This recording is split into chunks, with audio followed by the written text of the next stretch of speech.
সে এক শতাধিক বছরের পূর্বের কথা। গ্রামের একটি পুকুর থেকে বটগাছের নিচে উঠে এসেছিল শিবলিঙ্গ। গ্রামবাসীদের নজরে আসতেই বটগাছের নিচে শুরু হয় পূজা অর্চনা। প্রথমে তালপাতার ছাউনি, পরে মাটির তৈরি আটচালা।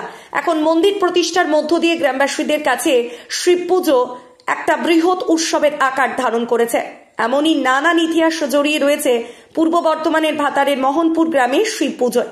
স্থানীয় সূত্রে জানা গেছে, এলাকার বিশিষ্ট সমাজসেবী নয়ন সামন্তর উদ্যোগে প্রায় 15 বছর আগে এই শিব মন্দির নির্মাণ করা হয়। বিগত প্রায় 8 থেকে 10 বছর ধরে সমাজসেবী নয়ন সামন্তের ব্যবস্থাপনায় শিবরাত্রি উপলক্ষে মোহনপুর গ্রাম হয়ে ওঠে মহামিলন ক্ষেত্র।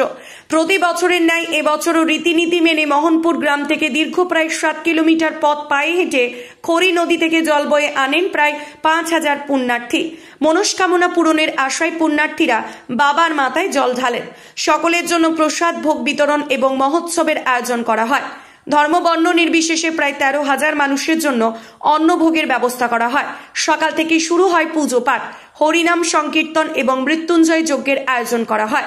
এলাকাবাসীরা জানান, শিবরাত্রি উপলক্ষে মোহনপুর গ্রামের প্রতিটি পরিবারের আত্মীয় স্বজনরা দূর দূরান্ত থেকে গ্রামে হাজির হন। আনন্দ উৎসবে মাতোয়ারা হয়ে ওঠেন গ্রাম সহ স্থানীয় হাজার হাজার মানুষ। সকল ধর্মের মানুষজন এই পুজোয় একসঙ্গে মিলিত হয়ে একে অপরকে শুভেচ্ছা বিনিময় করেন। এলাকাবাসীরা বলেন, সমাজসেবী নয়ন সামন্তের ব্যবস্থাপনায় বিগত 10 বছর ধরে শিবরাত্রি উপলক্ষে শিব পুজোয় আনন্দে মেতে ওঠেন এলাকাবাসী। নয়নবাবুর এই উদ্যোগকে সাধুবাদ জানিয়েছেন তারা। ত্রিনয়নী জুয়েলার্স হলমার্ক সোনার কাজ করা হয় ও কেডিয়াম পানি কাজ করা হয়। পহলানপুর তীরতলা বাজার, পূর্ব বর্ধমান। যোগাযোগ 9732049330 অথবা 9732086356 এই নাম্বারে।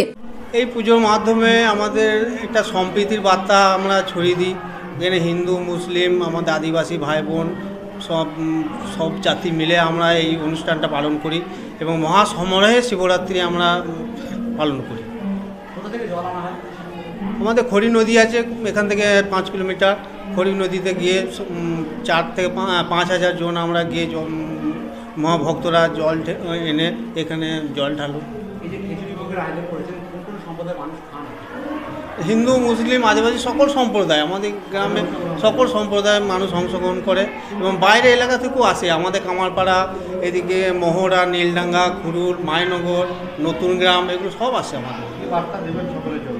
সকলের জন্যে এখানে যে শিবের একটা শিবরাত্রি পালন হয়েছে, এখানে সকলের প্রতি একটা যে শান্তির বার্তা, সকলে এসে এখানে সেই উৎসবটা আনন্দ উপভোগ করে। আমার নাম শেখ আব্দুল হালিম। আমাদের মোহনপুর গ্রাম থেকে নয়নদার উদ্যোগে আমরা 8 বছর হলো এই খড়ি নদীতে, আমাদের গ্রাম থেকে 8 কিলোমিটার দূরে এই খড়ি নদীতে স্নান করে জল নিয়ে বাড়ির মঙ্গলের জন্য, নিজেদের মঙ্গলের জন্য মহাদেবের মাথায় মোহনপুরে আমরা এটা ঢালি। হ্যাঁ, পায়ে হেঁটে আসি, পায়ে হেঁটে যাই। খুব সুন্দর ব্যবস্থা রয়েছে আমাদের এখানে, মাঝি নাচ থেকে শুরু করে সব কিছুই রয়েছে। তারপরে বাজনা পাতি করে গ্রামের সবাই মিলে একসঙ্গে খুব ভালো আয়োজন করেছে নয়নদা। আমরা 8 বছর ধরে আসছি, খুব ভালো লাগে আমাদের, খুবই সুন্দর লাগে। আজকে শিবরাত্রির দিনে সবাই মিলে একসঙ্গে জল ঢালি বাবার মাথায় গিয়ে, একদম হই হুল্লোড় করে আনন্দ করে ভীষণ ভালো লাগে। আমাদের গ্রামের প্রায় অর্ধেকের ওপর মানুষ আমরা এখানে একসঙ্গে আসি। ওখানে গিয়ে খুবই বাবাকে, মহাদেবের, আমাদের তাছাড়া বাবা দুধকমলার মন্দির রয়েছে গ্রামে, খুবই আমরা ভক্তি ভরে সবাই মিলে আসি। এটা শিবরাত্রি উপলক্ষে একটা মহাযজ্ঞী হচ্ছে, মহামৃত্যুঞ্জয় যজ্ঞী। এই মন্দিরের সম্বন্ধে কি ইতিহাস জানেন? এই মন্দিরে এখানে প্রথম একটা বটগাছ ছিল, ওই বটগাছটা প্রায় 100 বছরের উপর পুরনো। ওর নিচে একটা ছোট্ট মহাদেব ছিল আর কি, পাওয়া গেছিলো যখন গাছটা কাটা হয়, মাটি খুঁড়ে ওটা পাওয়া গেছিলো। তো তারপর এখানে এই মন্দিরটা প্রতিষ্ঠা করা হয়েছে। এটা এখন বৃহৎ আকার নিয়েছে, এখন বহু জনসংযোগ হয়, প্রচুর মানুষ আসেন, খাওয়া দাওয়ার ব্যবস্থা থাকে, ভোগ সকল ধরনের মানুষ আসেন, হিন্দু।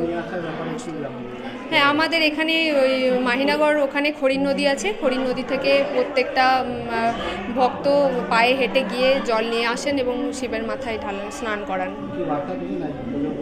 হ্যাঁ, এই সকলের জন্য এটাই বার্তা, প্রত্যেক বছর মানুষ যেন ভালোবেসে এইভাবেই আসতে থাকে, এসে এরকমভাবেই এই পুজোটা, হ্যাঁ, অনুষ্ঠানটা এভাবেই যেন করি একসাথে। আমার নাম মধুশ্রী চক্রবর্তী। এটা আমাদের মোহনপুর গ্রাম, আমাদের আজকে শিব চতুর্দশী, শিব রাত্রি উপলক্ষে শিবের স্নান এবং শিবের মাথায় জল ঢালার প্রোগ্রাম হচ্ছে। আমাদের মোহনপুর গ্রামের বিশিষ্ট সমাজসেবী এবং সুখ দুঃখের সাথী, গ্রামের সুখ দুঃখের সাথী, প্রতিটি মানুষের সুখ দুঃখের সাথী আমাদের সকলের প্রিয় দাদা নয়ন সামন্ত মহাশয়, ওনার উদ্যোগে এবং ওনার সর্ব সাহায্য নিয়ে আমাদের কিছু ছেলে এবং গ্রামবাসীর সহযোগিতায় আজকের এই অনুষ্ঠান হয়। কর্মসূচি সকালে 8টার সময় আমরা এখান থেকে আমাদের গ্রাম থেকে 6 থেকে 7 কিলোমিটার দূরে যে খড়ি নদী রয়েছে সেখান থেকে জল আনতে গিয়েছিলাম। সেই জল নিয়ে এসে মহেশ্বরের স্নান হলো এবং 10টার সময় মহেশ্বরের স্নান হওয়ার সাথে সাথে মহামৃত্যুঞ্জয় যজ্ঞের সূচনা হলো। মহামৃত্যুঞ্জয় যজ্ঞ একধারে চলছে এবং তার সাথে পূজা, শিবের পুজো এবং মহামৃত্যুঞ্জয় যজ্ঞ চলছে। এরপর 11টা থেকে শুরু হয়েছে আমাদের প্রসাদ বিতরণ অনুষ্ঠান এবং 12টা ওভার হয়ে গেছে। এখন আমাদের ভোগ বিতরণ চলছে, মানে অন্নভোগের ব্যবস্থা করা হয়েছে। জল ঢেলেছেন মোটামুটি 5000 জন মানুষ। এটা এবছর নিয়ে 8 বছর পূর্ণ হলো। মহাভোগ খাচ্ছে মোটামুটি 13,000 মতো। আমার নাম সুকান্ত রায়। পশ্চিমবঙ্গ সরকার অনুমোদিত স্বাস্থ্যসাথী মান্যতাপ্রাপ্ত রোগী পরিষেবার বিশ্বস্ত প্রতিষ্ঠান দামোদর হেলথ কেয়ার। এখানে রয়েছে semi modular OT, OPD, general medicine, gynaecology, gynae surgery, general surgery, orthopaedic surgery, ENT surgery, advance physiotherapy clinic, medicine বিভাগ, অ্যাডভান্স ডায়াগনোসিস সেন্টার সহ নানান পরিষেবা রয়েছে। 24 ঘন্টা লিফট পরিষেবা, এছাড়াও 24 ঘন্টায় থাকছে অ্যাম্বুলেন্স পরিষেবা, সাথে মেডিকেল ইন্স্যুরেন্সের মতো প্রয়োজনীয় সুবিধাও। এছাড়াও রয়েছে ওষুধের দোকান। ঠিকানা নীলমঠ, কতুলপুর, বাঁকুড়া। ফোন নাম্বার 9475240280 অথবা ফোন করুন 9475240290 এবং 9647180100 এই নম্বরে।